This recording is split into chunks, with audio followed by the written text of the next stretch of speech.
tá? Uma que a Bíblia nos conta, que é Ruth, né? Que foi um exemplo de fidelidade. Não poderia deixar de falar de Ruth, né? O quão importante essa mulher foi. Por quê? Porque ela era uma moabita, ela não era uma israelita, ela não morava, né, em Israel, ela morava em Moabe, mas ela se tornou, né, uma israelita, ou seja, ela conheceu o Deus da sua sogra, que era Noemi, e Ruth, ela pôde então, através da sua sogra, conhecer o Deus Todo-Poderoso. Mas o que chama atenção na história de Ruth, porque Ruth tinha Ruth e Orfa, e Ruth, ela, né, optou por ficar com a sua sogra, mesmo diante de circunstâncias difíceis. Ela foi, né, uma mulher exemplar, mas não só isso, Ruth simplesmente foi, né, da genealogia de Jesus. Ruth, né, ela foi o quê? Com Boaz, depois ela se casou com Boaz, ela foi bisavó ou bisavó de Davi, né? Ou seja, do rei Davi. Então ela estava na genealogia de Jesus. Essa mulher, né? Mas por que porque Deus, né, faz questão de falar de uma mulher através do livro de Ruth, de uma mulher como esta? Porque ela foi um exemplo de fidelidade. E nós louvamos ao Senhor pelas mulheres que têm sido exemplo de fidelidade. A história de Ruth começou em quê? Em meio a uma fome e perdas terríveis em sua vida. Ou seja, havia fome, havia perdas, mas a fidelidade dela transformou tudo. Porque, sabe, quando você está passando por uma situação difícil, quando você é fiel a Deus, Deus te honra, Deus te abençoa, e foi o caso dela. Mesmo em tempos difíceis, após a morte do seu esposo, né?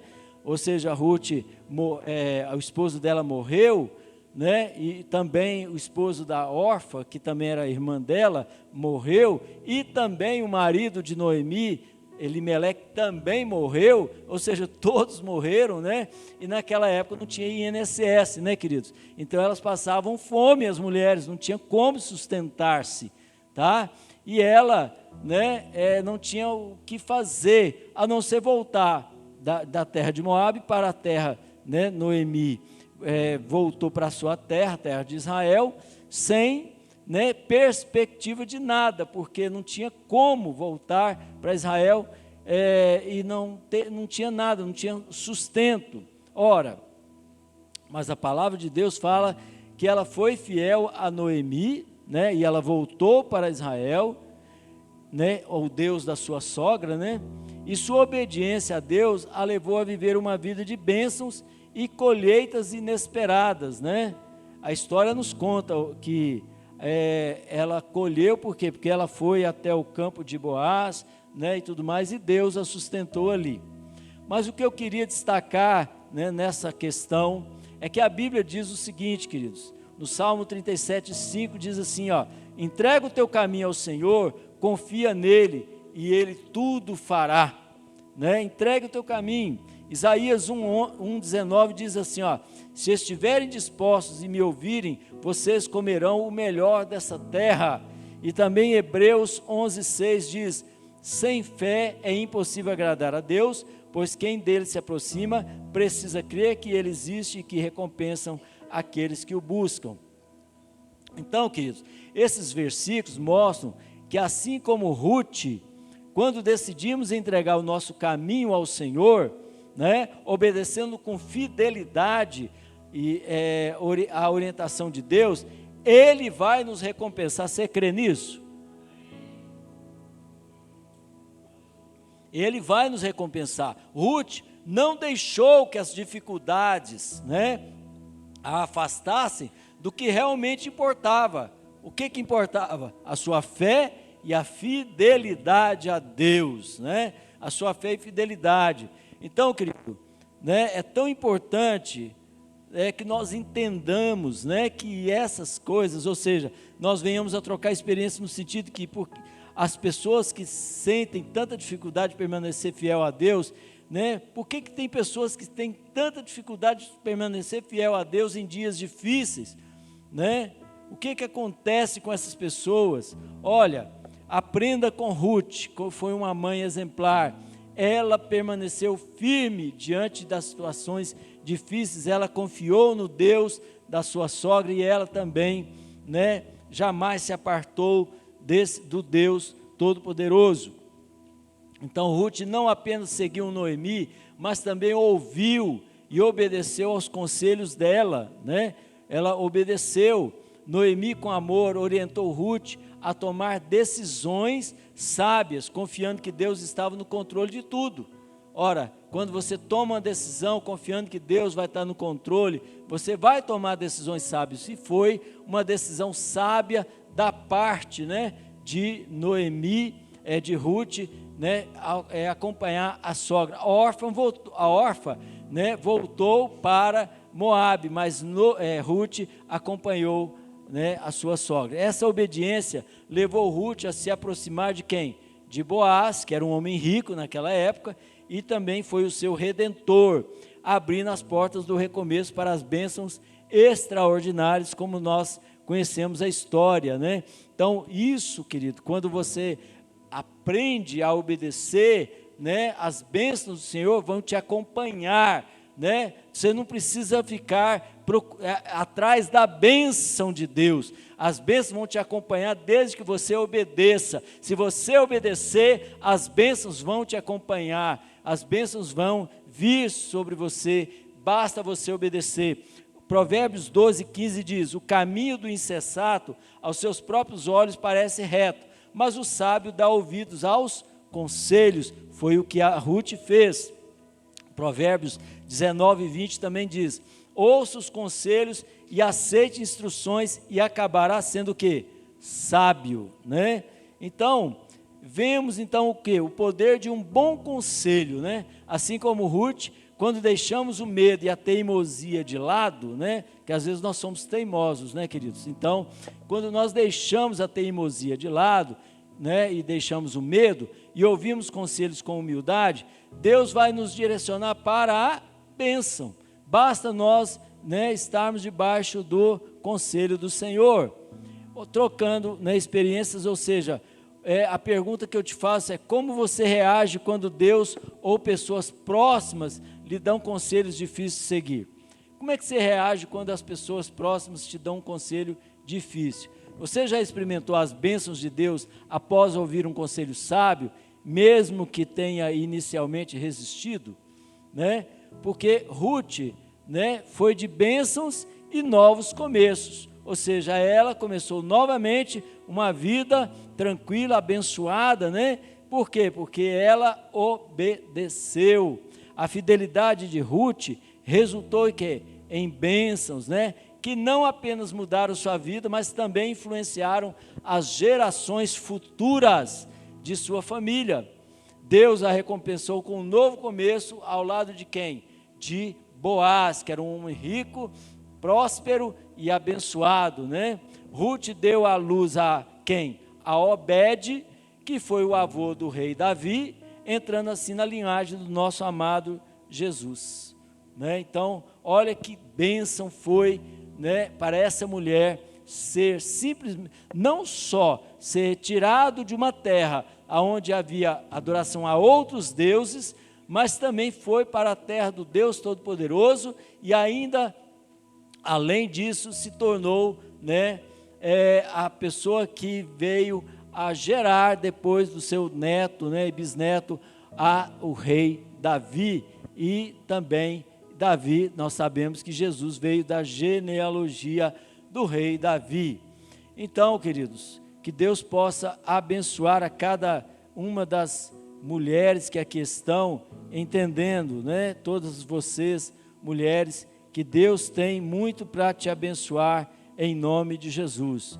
Ruth recebeu um novo começo, e sua história de fidelidade impactou até a genealogia de Jesus. Então Deus sempre tem um plano para nós, amém? E Ele usa da nossa fidelidade como o quê? Como uma chave, né, que conecta as grandes mudanças de bênção em nossas vidas. Que nós possamos entender que Deus é fiel, né, mesmo após os períodos de dor, Deus sempre tem a nos revelar um propósito maior, amém? Então que nós possamos estar debaixo desse propósito. Então, concluindo a história de Ruth, né, nós estamos falando da história de Ruth, depois eu quero falar de uma história de uma outra mulher abençoada. A história de Ruth nos ensina a importância da fidelidade, da obediência, dos bons conselhos, do amor, né? Mesmo em meio às dificuldades, Ruth fez a escolha certa ao seguir o quê? O Deus de Noemi, e isso mudou sua vida para sempre. Sua história nos lembra que quando permanecemos fiéis a Deus, Ele nos recompensa de maneira que não podemos nem imaginar, viu, queridos? Então, que nós possamos entender que Obed, que foi o filho de Ruth com Boaz, né, entrou nessa linha genealógica, né, mostrando a fidelidade, né, que pode impactar futuras gerações. Que você, mãe, que aqui está, possa, né, ser abençoada, para que o seu filho também possa impactar gerações para a glória do nome do Senhor. Você crê nisso? Amém? Agora nós também, eu queria chamar aqui, né, a atenção para outra mulher. Ela não está, né, na Bíblia, mas foi uma mulher muito usada por Deus, porque ela simplesmente foi a mãe de John Wesley, né, que foi Susana Wesley, né, uma mulher. John Wesley, para quem não sabe, ele é o pai do metodismo, né?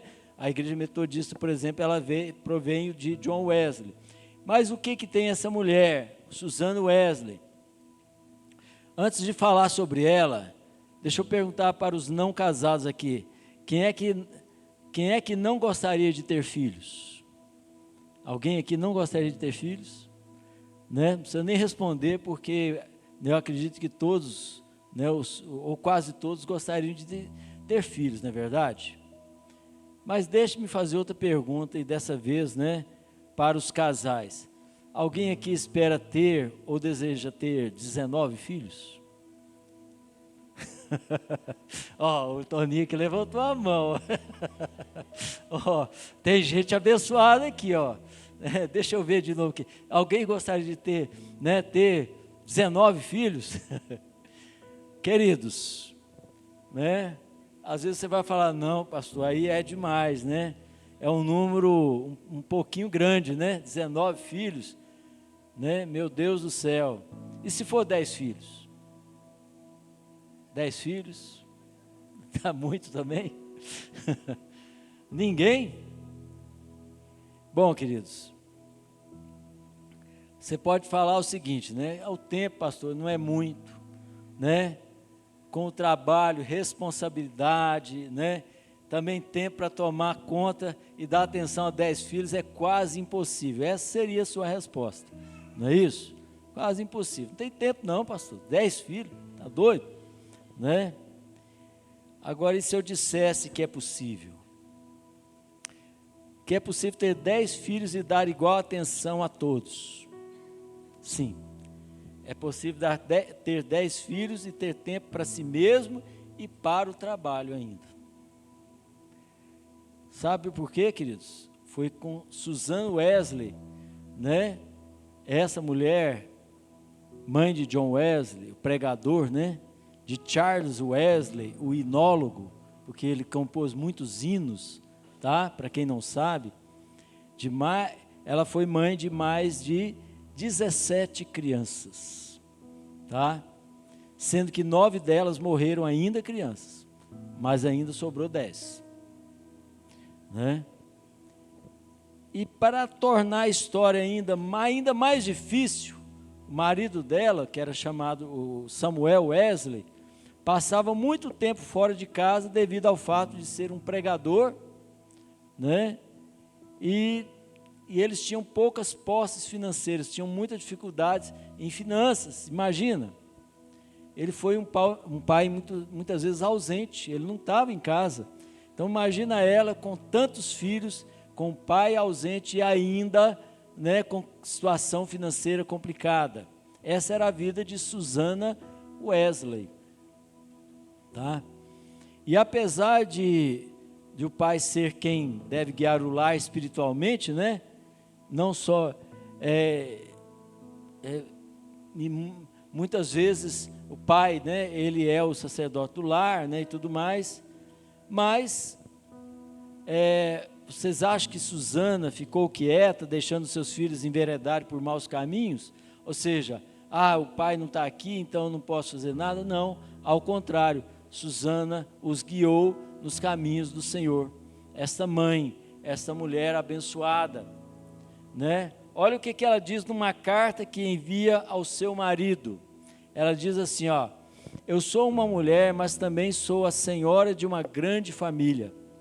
E apesar do encargo superior, espiritual, né, das almas estar a teu cargo, né, que é o marido dela, com a tua longa ausência, e eu não posso deixar de olhar para cada alma que tu deixas debaixo do meu encargo, como um talento que deixas à minha confiança, né? Entenda que é uma carta de 1800, por isso que ela escreve dessa forma. Eu não sou um homem ou um ministro da palavra de Deus. No entanto, enquanto mãe e senhora da família, eu sinto que eu tenho de fazer mais do que eu tenho feito. Eu resolvi começar com as nossas crianças, as mais crescidas, o seguinte método. Eu despendo uma certa porção de tempo cada noite para falar com cada uma das crianças em particular.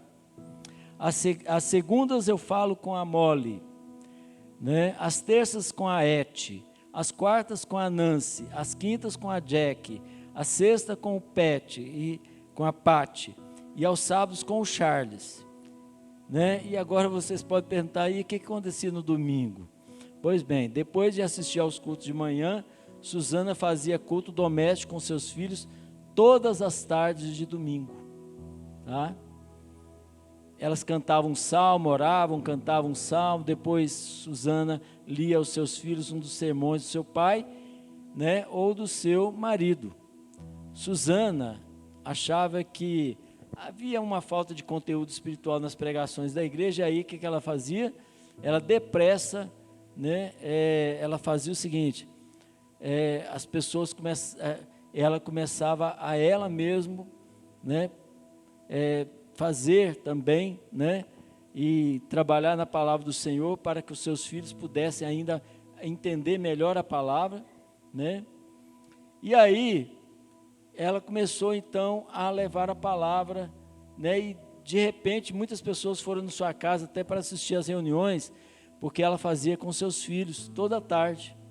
E à medida que a casa enchia-se de pessoas, a igreja, né, muitas vezes até agradecia porque ela estava, né, fazendo o trabalho do Senhor, né, chegou até ter 200 pessoas na casa dela. Então, além disso, Susana ainda tinha tempo para trabalhar, para ter o seu tempo à parte com Deus, todos os dias, entre 1 e 2 da tarde. Ninguém entrava no quarto dela, pois sabia que ela estava em oração e meditação, e ainda orava sempre. Qual foi o resultado de tudo isso? 2 dos seus filhos foram homens de fé, crentes fiéis. Qual que é o legado que deixou? O de uma família que dobra os seus joelhos em oração, o de uma mulher que conseguia arranjar tempo para cuidar da sua família, tanto material como espiritualmente. O de uma mulher que conseguia tudo isso e ainda assim tinha tempo para ter, né, o seu tempo a sós com Deus. Amém, queridos? Essa é a vida de Susana Wesley, né?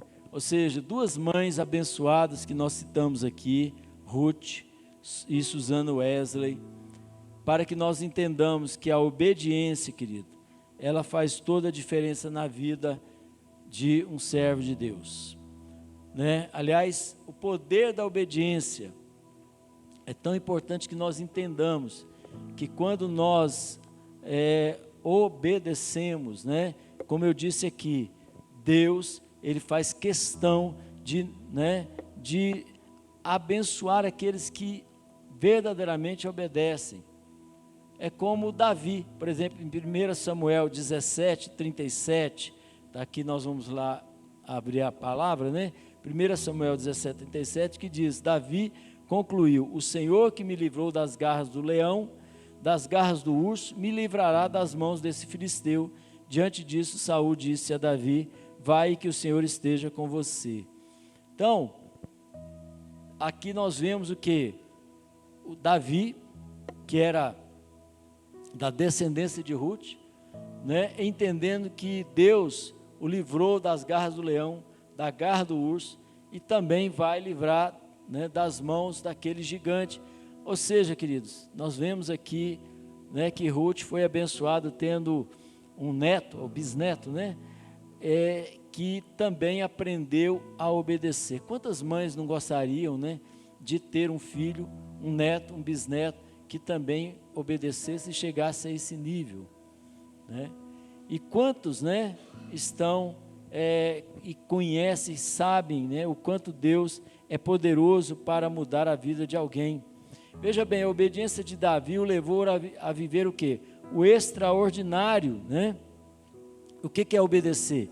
É cumprir rituais? É cumprir as leis? É ser um bom cidadão, né? Veja bem, querido, a obediência, na verdade, ela evita que você sofra sem necessidade, né? Quando você obedece, você, né, vai evitar muito sofrimento na sua vida. Quantas mães, né, hoje, muitas vezes choram porque os seus filhos resolveram desobedecer, né, e estão aí perdidos. Por quê? Por causa da desobediência. Então é tão importante que nesse dia, né, aonde Jesus, o Filho de Deus, obedeceu, né, a voz do Pai, mas também obedeceu os seus pais, né? A Bíblia diz que ele era obediente em tudo, né, para com José e Maria, quando ele ainda era criança, ele era obediente, e ele, né, certamente obteve bom testemunho, mas isso fez com que ele seja também abençoado. Ora, Jesus, em João 15, por exemplo, ele nos traz também uma definição bem clara sobre a obediência.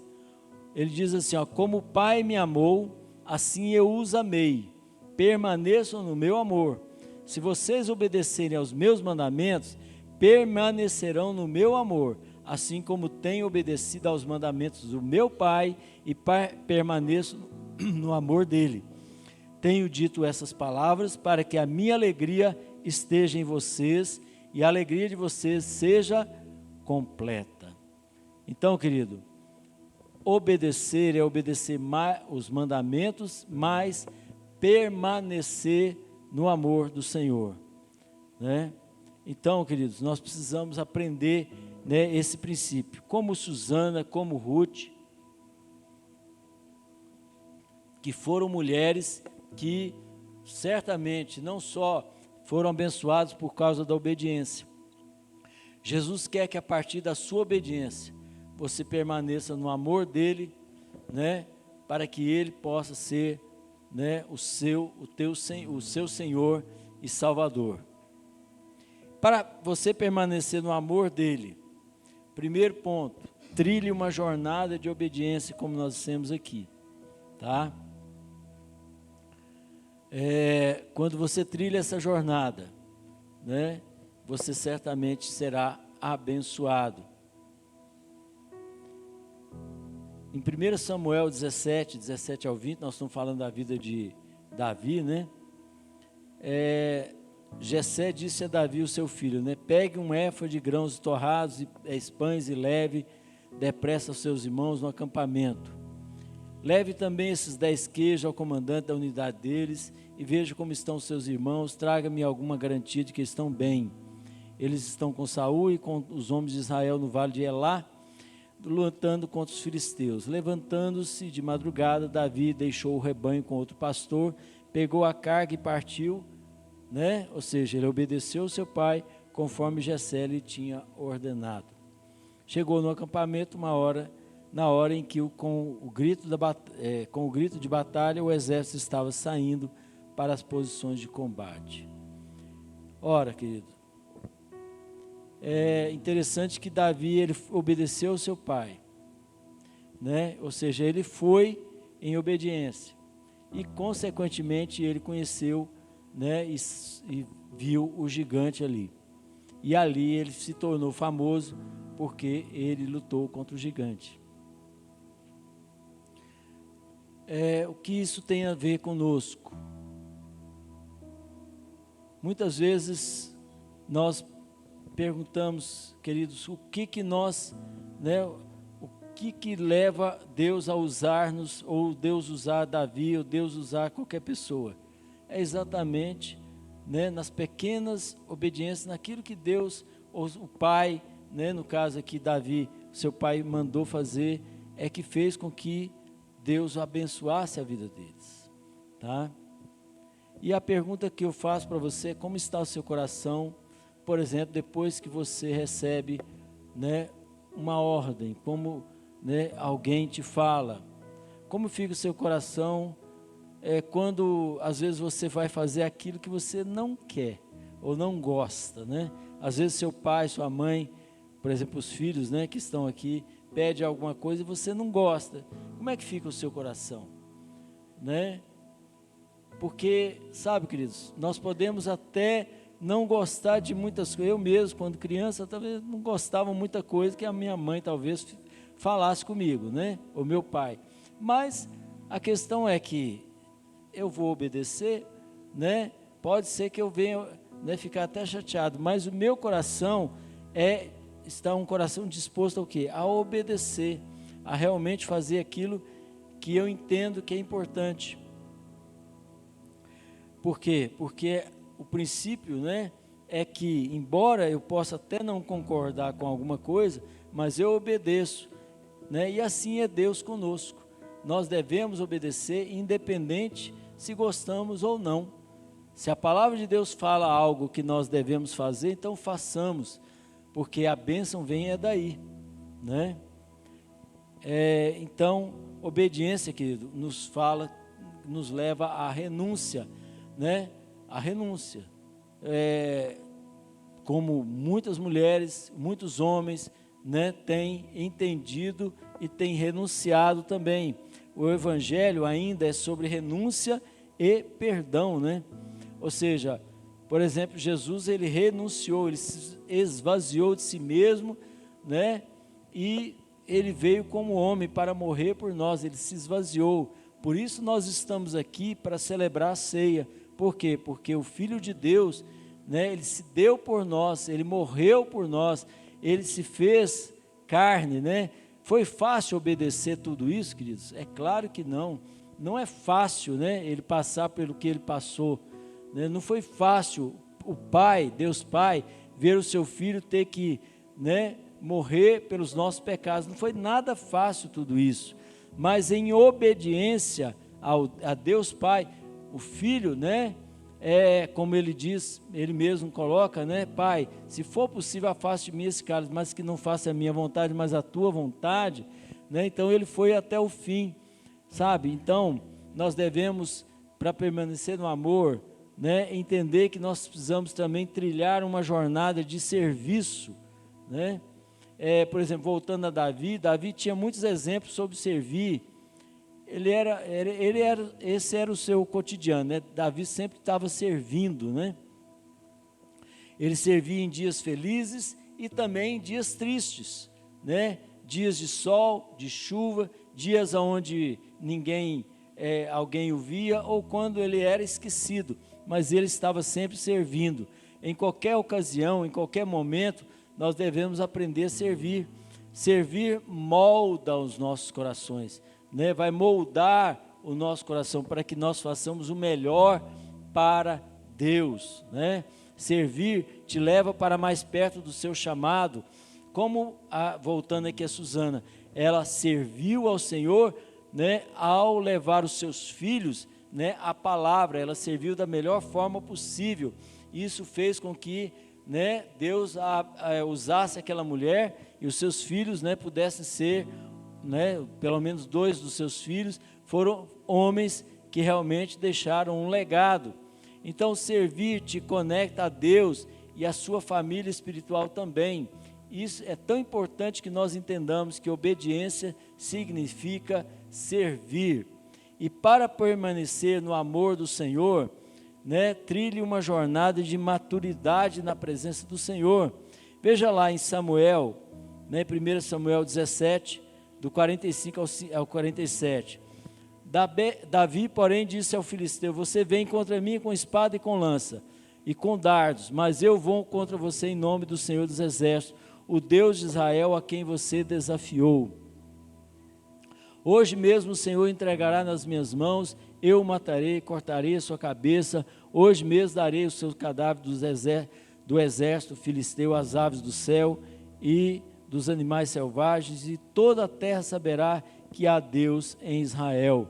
Todos que aqui estão reunidos saberão que não é por espada nem por lança que o Senhor concede vitória, a batalha é do Senhor, e Ele entregará todos vocês nas nossas mãos, né? Só quem tem comunhão com Deus, querido, é que vai ver os gigantes caindo, né? Aqui nós estamos falando de um gigante.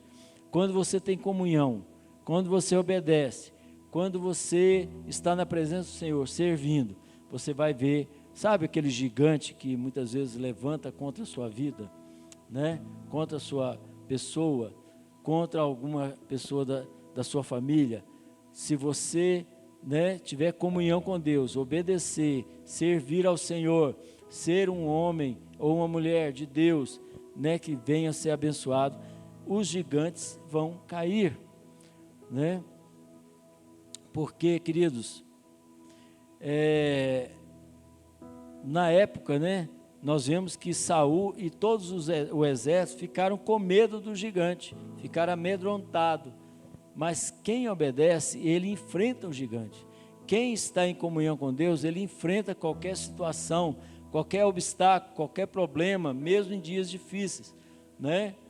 Susana enfrentou isso, Ruth enfrentou, né, essa situação e foi vencedora, né? Por quê? Porque elas não, diante do gigante, né, da fome, né, dos problemas, das circunstâncias daquela época, elas não se intimidaram, elas continuaram firmes diante de toda aquela luta que elas teriam que viria sobre elas, e elas ficaram firmes e lutaram contra esse gigante. No caso aqui, a fome, o problema das circunstâncias, né, do marido ausente, no caso de Susana, né, também do marido ausente, no caso de Ruth, ou seja, que já tinha falecido. Então, diante de todas essas situações, elas ficaram firmes. Diante dessa situação, Davi ficou firme.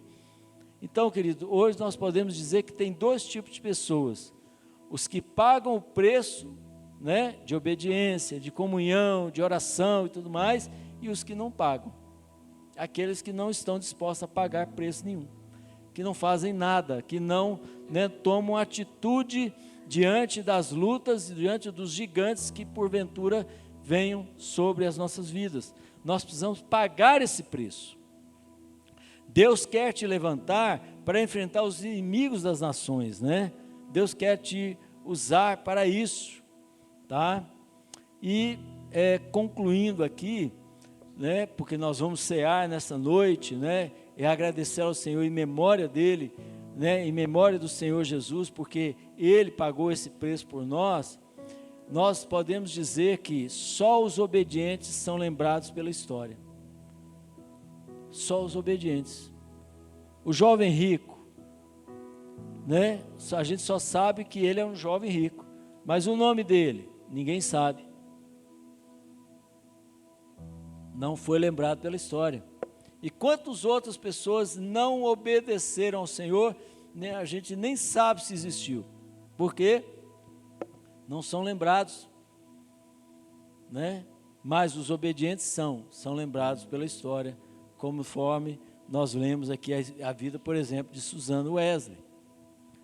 A geração de Davi viu coisas sobrenaturais, tudo porque um homem decidiu obedecer. Quem? No caso, Davi, né? Sabe, queridos, eu nunca vi um sim para Deus dar errado.